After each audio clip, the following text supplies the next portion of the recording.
Hello friends, I am Dr. Ajay Kothari. I am a consultant spine surgeon at Sanchiti hospital Pune. आज का case study एक बहुत interesting case study है। ये है मिसेस जाचक के बारे में।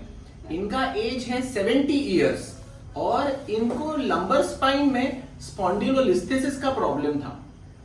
इनको प्रॉब्लम इतना था कि कमर से लेके दोनों पैरों में इनको 2 मिनट भी ये खड़े नहीं रह सकते थे और जैसे ही चलने लगते थे उनके पैर भारी हो गए थे पूरे और चींटियां आती थी, नमनेस आता था। इनको एट द सेम टाइम घुटनों पे भी घिसावट थी और बहुत से डॉक्टर ने इनको बताया था कि आप नी रिप्लेसमेंट करा लो। बट जब मैंने इनको चेक किया तब मेरा एनालिसिस ऐसा था कि इनका प्रॉब्लम नी से ज्यादा स्पाइन से आ रहा है, क्योंकि नी में जब तकलीफ होती है तब सिर्फ घुटनों में तकलीफ होती है।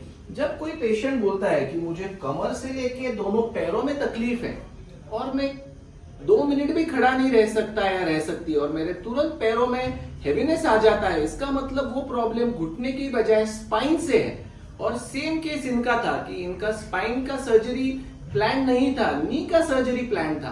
बट जब ये मेरे पास आए तब मैंने इनका स्पाइन का एक्सरे कराया, MRI कराया और देखते हैं क्या निकला उसमें। तो यहाँ आप देख सकते हो कि ये उनका ब्रेन है और ये ब्रेन का पूंछ मतलब स्पाइनल कॉर्ड।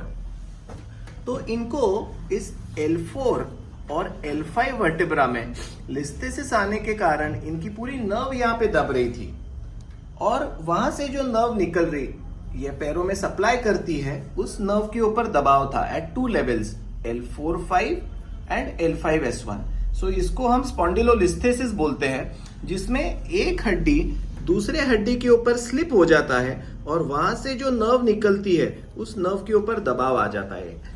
इसका ही अगर हम एक्चुअल कट देखेंगे तो नॉर्मली अगर हम देखेंगे तो ये L1-2 एरिया है, यहाँ पे ये स्पाइनल कॉर्ड होता है, ये राइट नर्व और ये लेफ्ट नर्व जाती है। बट अगर आप यहाँ देखेंगे L4-5 लेवल पे तो यहाँ पे ये जो कैनाल है इसका जगह पूरा छोटा हो गया है और ये जो दोनों नर्व्स है ये पूरी दब रही थी। इनका हमने 1 महीने पहले सर्जरी किया और हमने इनका टीलिफ सर्जरी किया, MIS टीलिफ, जिसको मिनिमली इन्वेजिव टीलिफ बोलते हैं, ट्रांसफोरामिनल लंबर इंटरबॉडी फ्यूजन, जिसमें हमने उस लिस्थेसिस को एक पेडिकल स्क्रू से सपोर्ट दिया और वो खराब डिस्क निकाल कर यहाँ पे केज का इंसर्शन किया। ये लैटरल व्यू है और ये एंटेरो पोस्टीरियर व्यू है। तो मिसेस जाचक जिनका एज है 70 इयर्स और जैसे मैंने बोला था कि इनका डिलेमा था कि घुटने का सर्जरी करे या स्पाइन का सर्जरी करे, तो 1 महीने पहिले इनका हमने स्पाइन का सर्जरी किया। कसं वाटतंय ताई आता? एकदम छान वाटतंय. बरं, काय त्रास होत होता अगोदर? अगोदर मला उभंच राहता येत नव्हतं, म्हणजे 4-5 मिनिट सुद्धा उभं राहायला येत नव्हतं, चालायला येत नव्हतं. बरं. आता खूप एकदम रिलीफ आलाय शरीराला. अच्छा, सगळ्याच. आधी असं वाटत होतं गुडघ्याचं ऑपरेशन करावं, करावं. पण आता मणक्याचं ऑपरेशन केल्यानंतर ते गुडघ्याचं पण दुखणं कमी झालं का? हो, कमी झालं. कमी झालंय. हो. आणि भीती वाटत होती का ऑपरेशनला? खूप वाटत होती ती, आता काहीच वाटत नाही. तुम्ही एकदम छान केलं माझं ऑपरेशन. त्याच्यामुळे आता किती 1 महिना झालाय? हो, 1 महिना आता किती चालताय फिरताय? 7-8-10 पेऱ्या कॉरिडॉर मधनं घालते, सगळं व्यवस्थित आहे. आणि पायाचे जे जडपणा होतो तो कमी वाटतोय? हो, वाटतो. अरे वा, so overall happy. Nice nice. परत जा.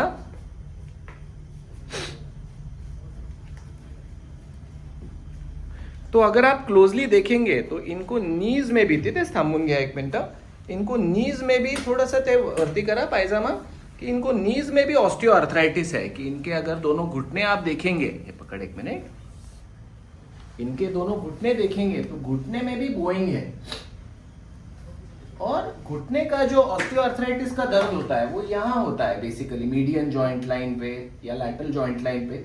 बट इनका जो तकलीफ था वो यहाँ से कमर से लेके पीछे से दोनों पैरों में जा रहा था। तो ये स्पाइन का तकलीफ होता है और घुटने का जो तकलीफ होता है वो सिर्फ घुटने तक ही सीमित होता है, वो कभी कमर से लेके ऐसे पैरों में हेवीनेस नहीं आता है। So this was one very interesting thing.